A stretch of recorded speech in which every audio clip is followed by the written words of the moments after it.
శుభములు కలుగు నీకు. మా అత్తగారి జీవితంలో బాగా అసంతృప్తిగా ఉన్న విషయం, బాగా కోపం పెట్టేసుకున్న విషయం ఆగిపోయిన ఆవిడ పెళ్ళే. అమ్మని చూసినప్పుడల్లా ఆ పెళ్లి విషయం గుర్తొస్తే ఆవిడ ఫ్రస్ట్రేట్ అయిపోతుందని అనిపిస్తుంది. అందుకే ఆ మావయ్య ఎక్కడున్నాడో తెలుసుకొని ఆయన్ని తీసుకొచ్చి ఆవిడికి కట్టుపట్టేస్తే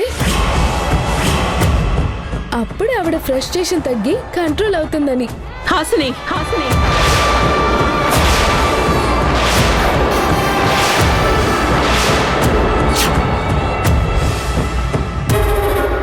ఏంటా పిచ్చి మాటలు, ఏంటి ఆలోచనలు? అది కాదమ్మా. మాట్లాడుకో. అరుంధతికి ఇప్పుడు పెళ్లి చేస్తానంటావా? అదేమన్నా బొమ్మల పెళ్ళా? ఎప్పుడు పడితే అప్పుడు చేయటానికి? వాడు లేకపోయినా ఆ విషయం గుర్తొస్తేనే నిప్పులు చెరుగుతుంది అరుంధతి. ఇక వాడు కనిపిస్తే ఏమవుతుందో తెలుసా? అసలు వాడితో జత కట్టించాలనే ఆలోచన నీకొచ్చిందని తెలిస్తే నువ్వు ఈ విషయం గురించి అరుంధతి ముందేమైనా మాట్లాడావా? లేదమ్మా. అందుకేనా కోపంతో అరుంధతి నిన్ను ఇంట్లోంచి పంపించేసిందా? అయ్యో లేదమ్మా, అలాంటిదేం లేదు. ఆవిడతో నేను ఈ విషయం ఏం మాట్లాడలేదు. నాకు ఈ ఆలోచన ఇప్పుడు మన మాటల వల్ల వచ్చిందంతే.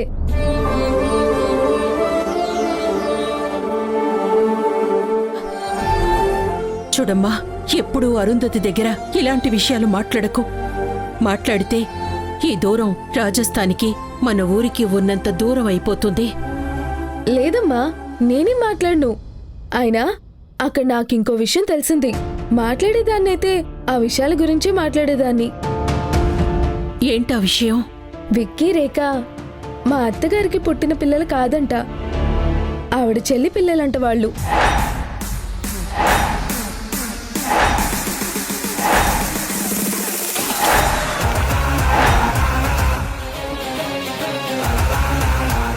ఏంటి హాసిని, నువ్వు చెప్తుంది నిజమా? ఆ విషయం నాకు తెలుసు. అరుంధతి చెల్లెలు వీణా పెళ్లిలోనే మొదటిసారి నేను అరుంధతిని కలిశాను.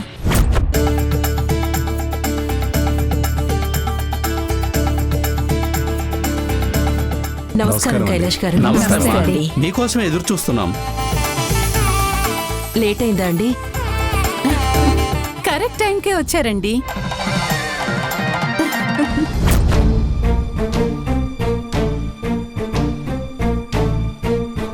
తర్వాత మా స్నేహం చాలా బలపడింది. ఆ పెళ్లి వేడుక నాకిప్పటికీ కళ్ళలోనే ఉంటుంది.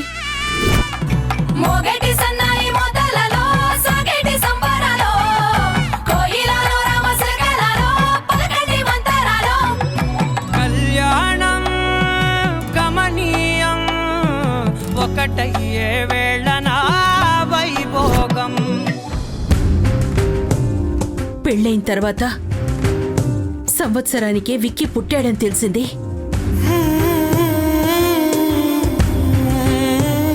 అప్పటికే మా గొడవ జరిగిపోయింది. అరుంధతి రాజస్థాన్ వెళ్ళిపోయింది, నాకు దూరంగా.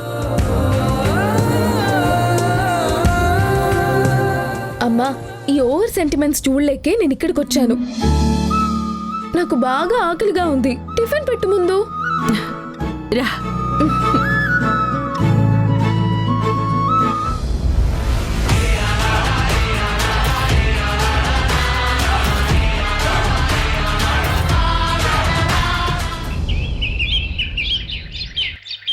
నా కొడుకు జీవితాంతం ఒక్క క్షణం కూడా బాధపడకూడదు అని కోరుకుంటాను నేను. ఎప్పుడూ సంతోషంగా నవ్వుతూ ఉండాలనుకుంటాను. కానీ ఈరోజు తన పుట్టినరోజు కూడా చేసుకోను అన్నంత డిప్రెషన్లోకి వెళ్ళిపోయాడు తను. అందుకు కారణం హాసిని.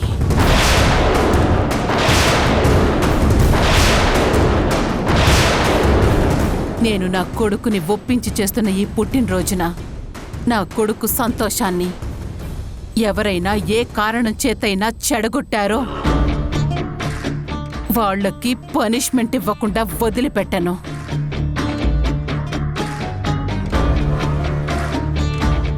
ఈరోజు ఏ చిన్న గొడవ కూడా జరగకూడదు, ఏ డిస్టర్బెన్స్ కూడా ఈ ఇంట్లో జరగకూడదు.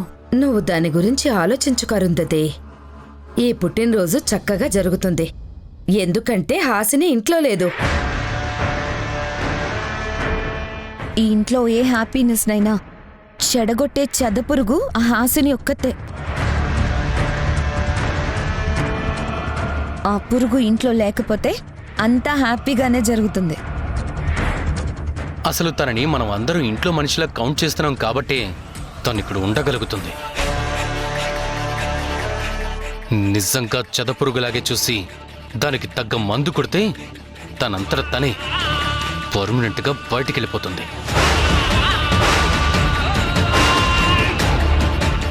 ఎస్ బేటా, నువ్వు చెప్పింది కరెక్టే. పిన్ని, ఒకవేళ బర్త్డే టైంకి హాసిని వచ్చినా తననెవరూ పట్టించుకోకండి. తనకి గొడవ చేసే ఛాన్స్ ఇవ్వకండి. అలాగే అమ్మా. శేఖర్, నా కొడుకు బర్త్డేకి చాలా ముఖ్యమైన ఇక్కడ సెటిల్ అయిన మా బంధువుల్ని మాత్రమే పిలిచాను. వాళ్ళందరూ సంతోషంగా మెచ్చుకునేలా ఈ బర్త్డే పార్టీ జరగాలి. ఆ ఏర్పాట్లన్నీ నువ్వు నీ కొడుకు దగ్గరుండి చూసుకోవాలి. నువ్వేం ఆలోచించక అరుంధతి, ఆ పనులన్నీ మేం చూసుకుంటాం. నువ్వు చిన్న సినిమా తీసే పెద్ద ప్రొడ్యూసర్లా పెట్టుబడి పెట్టి పక్కన కూర్చొని దర్జాగా చూస్తూ ఉండు. మేం మొత్తం పనులన్నీ చూసుకునే మేనేజర్ లాగా చకచక పనులన్నీ చేయించేసి ఈ పార్టీని లో బడ్జెట్లో బ్లాక్ బస్టర్ హిట్ కొట్టిన సినిమాలా సక్సెస్ చేస్తాం. ఓకే అమ్మా, విక్కీకి డ్రెస్ తీసుకోవడానికి కూడా వెళ్ళాలి. ఓకే అమ్మా, వెళ్ళిరండి. ముందు టిఫిన్ చేసి వెళ్ళండి. నేను ప్రోటీన్ షేక్ తాగానమ్మా, నాకు ఇంకేం వద్దు.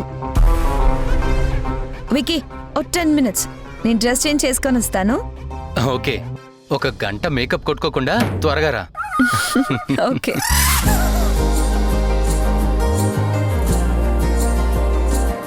విక్కీ బేటా, నా చేతులతో నీకు టిఫిన్ తినిపిస్తాను, పద.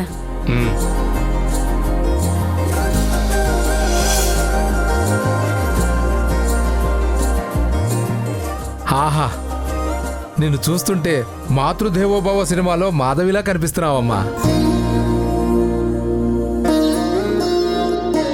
కడుపున పుట్టకపోయినా పిల్లలంటే ఇంత ప్రేమను చూపించే తల్లిని ఎక్కడా చూడలేదు.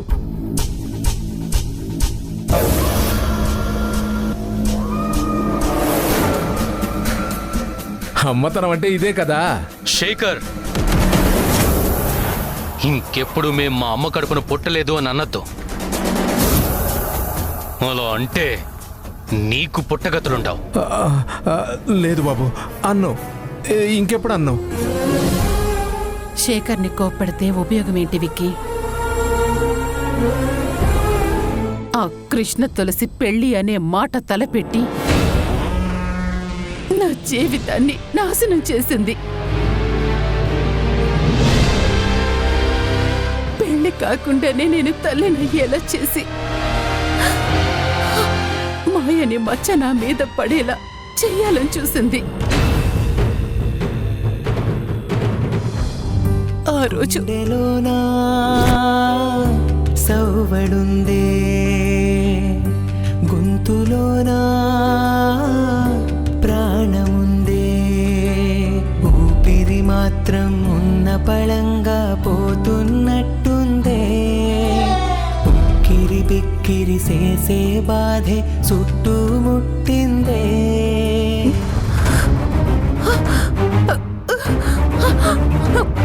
పిన్ని, పిన్ని,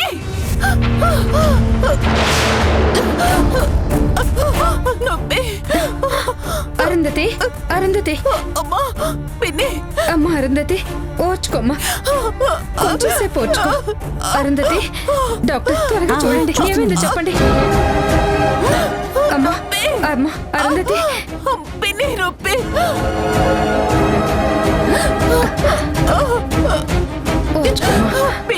నొప్పి పిన్ని, ఓర్చుకోమ్మా, కొంచెం ఓర్చుకోమ్మా,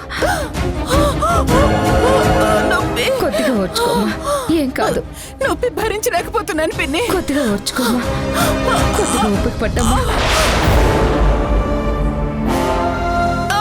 ఏం కాదమ్మా, కొద్దిగా ఓర్చుకోమ్మా. డాక్టర్, కొంచెం ఓర్చుకోమ్మా. కాసేపట్లో పెయిన్స్ తగ్గిపోతాయి. అమ్మా,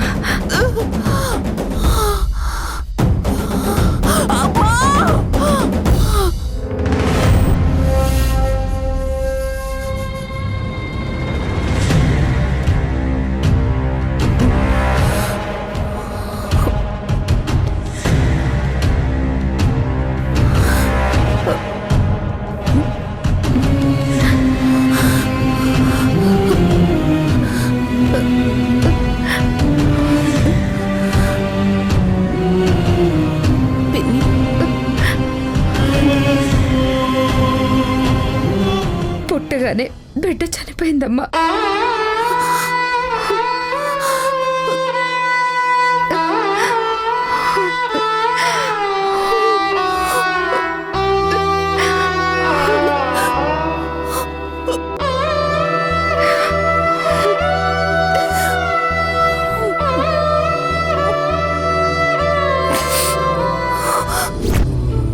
రక్త మాంసాలు మాకు పోసి మట్టి పాలు కమ్మంటావు అమ్మా.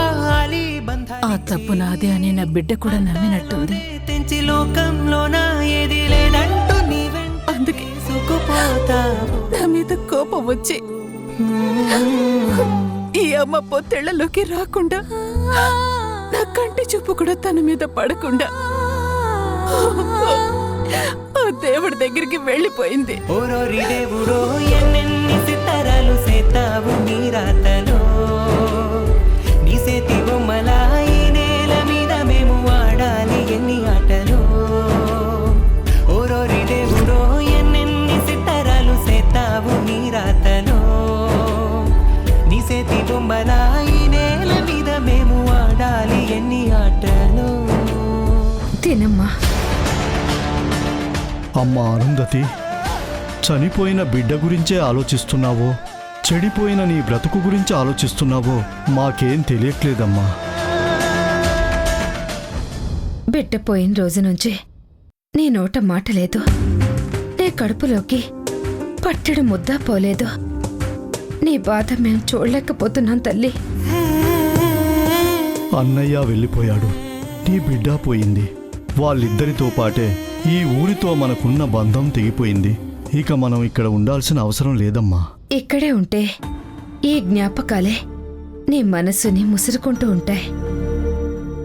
నీకు కొంచెం కూడా ప్రశాంతత లేకుండా చేస్తాయి. మనం వెళ్ళిపోదామమ్మా, రాజస్థాన్ వెళ్ళిపోదాం.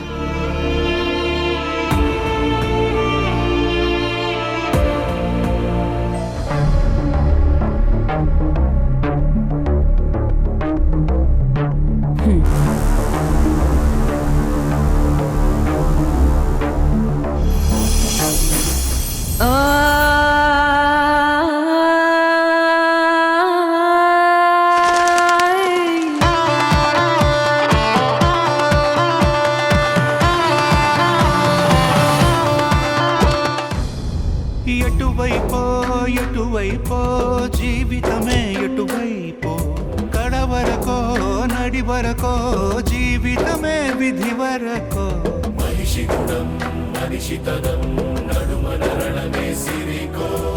కూర్చో అక్క, కూర్చో అక్క. కూర్చోమ్మా.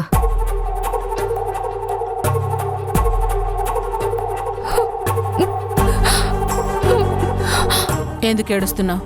ఎందుకంటావేంటక్క? ఎంతో ఆనందంగా ఉండే నీ జీవితం ఇలా ఎడారిలా మారిపోవడం చూస్తుంటే నాకే బాధగా అనిపిస్తుంది. అలాంటిది నీకు బాధగా లేదా? ఎందుకు బాధపడాలి? దేనికోసం బాధపడాలి? కన్నీళ్లు బాధని తగ్గిస్తాయేమో కానీ బాధని పోగొట్టలేవు వీణా. నా జీవితంలో అనుకోని అనర్థాలకి ఏడుపే పరిష్కారం అని ఎప్పుడూ అనుకోలేదు. నా మనసుని మళ్ళీ మీ కన్నీళ్లతో కరిగించే ప్రయత్నం చేయకండి. అది కాదు వదినా. చూడు రతన్, నేనిక్కడికొచ్చింది అన్నీ మర్చిపోయి బ్రతకడానికి. మళ్ళీ మీరన్నీ గుర్తు చేస్తాను అంటే నేనిప్పుడే ఇక్కడి నుంచి వెళ్ళిపోతాను. వద్దమ్మా, నువ్వెక్కడికి వెళ్ళక్కర్లేదు. ఇక్కడే నీకు నచ్చినట్టుగా ఉండు. త్వరలోనే నీకు మంచి సంబంధం చూసి పెళ్లి చేస్తాను. మళ్ళీ కొత్త జీవితాన్ని మొదలుపెట్టు. జీవితాన్ని కొత్తగా మొదలు పెట్టాలి అంటే మార్చాల్సింది మనుషుల్ని కాదు బాబాయ్, మన ఆలోచనల్ని. దానికి మళ్ళీ పెళ్లి చేసుకోవాల్సిన అవసరం లేదు. అలాంటి ఆలోచన నాకు లేదు. అంటే ఇలా ఒంటరిగా మిగిలిపోతావా? అందరం ఒంటరిగానే ఈ భూమి మీదకొస్తాం వీణా. నేను చేసిన పొరపాటుకి తండ్రిని పోగొట్టుకున్న దాన్ని. ఆ బంధమే తెగిపోయాక ఇప్పుడు మళ్ళీ కొత్త బంధాలేమీ అక్కర్లేదు. అది కాదమ్మా, అంత బాధాకరమైన నిర్ణయం తీసుకుంటావని అనుకోలేదు. ప్రతి ఒక్కరి జీవితంలో ఏదో పొరపాటు జరుగుతూనే ఉంటుంది. అంత మాత్రాన జీవితాన్ని పాడు చేసుకోకూడదు. నువ్వు ఒప్పుకుంటే ఒక మంచి అబ్బాయిని చూస్తాను. జరిగిందంతా చెప్పే చేసుకుందువు గాని. పోయిన నా తండ్రిని తీసుకొచ్చి మండపంలో నిలబెడతాను అని చెప్పండి. అలా అయితేనే నేను పెళ్లి చేసుకుంటాను.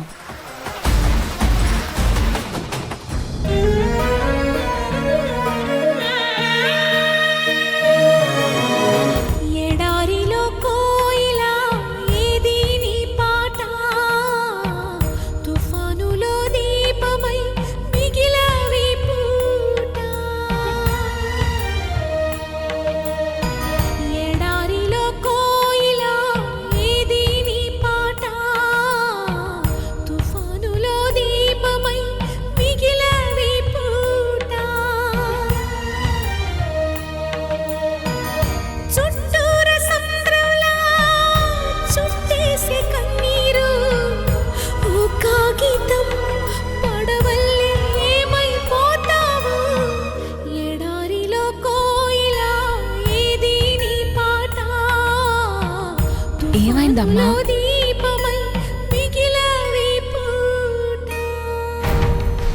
నీ పేరేంటి? కృష్ణ.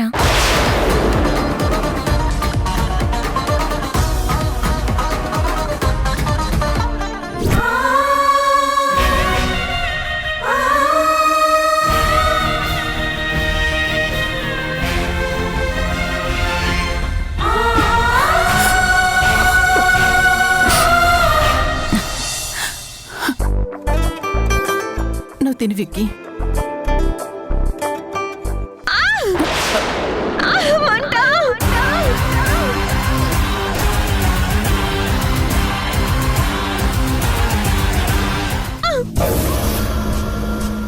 రేఖ ఎందుకు అలా అరుస్తుంది? ఏమైందమ్మా?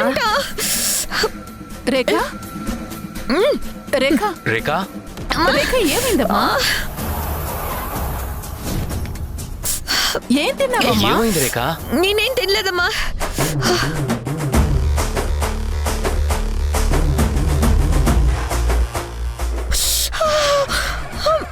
ఏమైందమ్మా?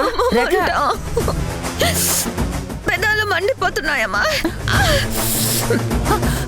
ఇదిగో తీసుకో. ఏమైందమ్మా? ఎందుకు మండుతున్నాయి నీ లిప్స్? అసలు నీ లిప్స్ మీద దెబ్బ ఏమైనా తగిలిందా? లేదు, తెలీదు. మంటమ్మా.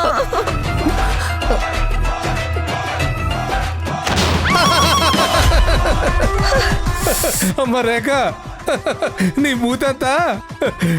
మూతంతా కోతి మూతిలాగా ఉందమ్మా.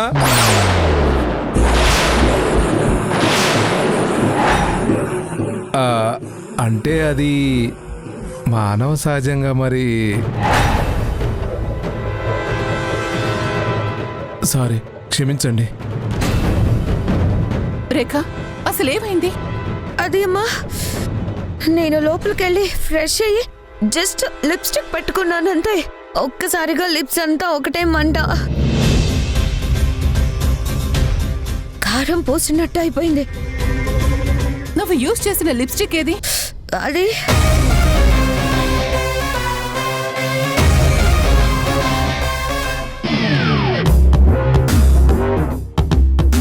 ఇదిగో అమ్మా.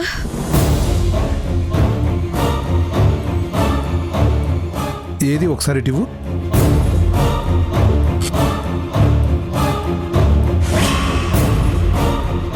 ఇదేంటి లిప్స్టిక్ ఆవకాయ పచ్చడి వాసన వస్తుంది. ఇదేమన్నా కొత్త రకమా? హే, ఆవకాయ పచ్చడి లిప్స్టిక్స్ కూడా తయారు చేస్తారా? నీకు బ్రెయిన్ ఉండే మాట్లాడుతున్నావా? నిజం బాబు, కావాలంటే మీరే చూడండి స్మెల్. అవునమ్మా, లిప్స్టిక్ పచ్చడి వాసన వస్తుంది.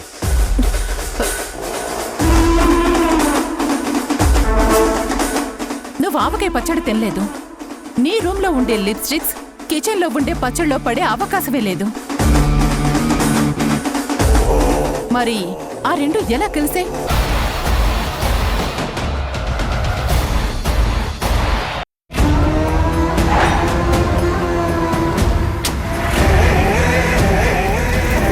నువ్వు బర్త్డే ఎలా చేసుకుంటావో చూస్తాను.